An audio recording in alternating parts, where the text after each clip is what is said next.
What is your motive? Stop and ask yourself, what is your motive? Why are you doing what you're doing? Do you even understand what you're doing?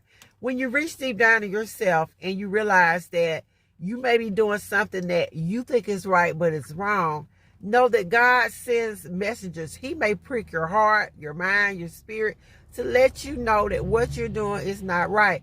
And sometimes we as Christians can keep plowing ahead into something we want or something we want to do, and we don't consider the feelings of others, or we don't think about what we're doing because we feel like we're right. We're justified in what we're doing, but what we're being is selfish. Our selfish need is cause us to do this or get this or to walk over someone else just to prove a point. But that's not what God told us to do. That's not a part of being a Christian.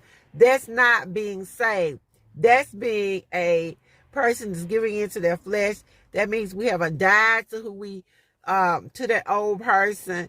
Sometimes God will give us over to a reprobated mind. He'll let us think that what we'll do, he'll allow us to keep going if that's what we're just determined to do.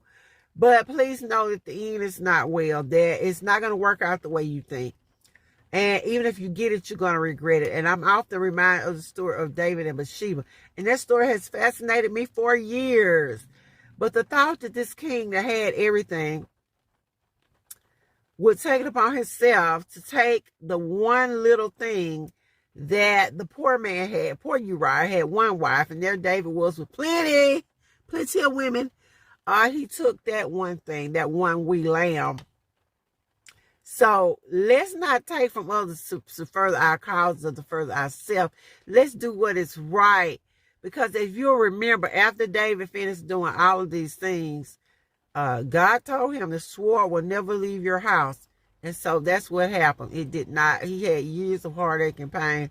He still served God, but God made him pay for what he had done. Let's remember that as we go through our day, that we have to truly and fully be Christians if we're going to lead the Christian life. And we can ask God for guidance, help us to understand before we make major decisions, before we do major things, get him to help us see what is really going on. And again, in case you don't know where you are, this is the one that Shields with 2 cute life lessons. Share with you biblical truths and ways of Christian living.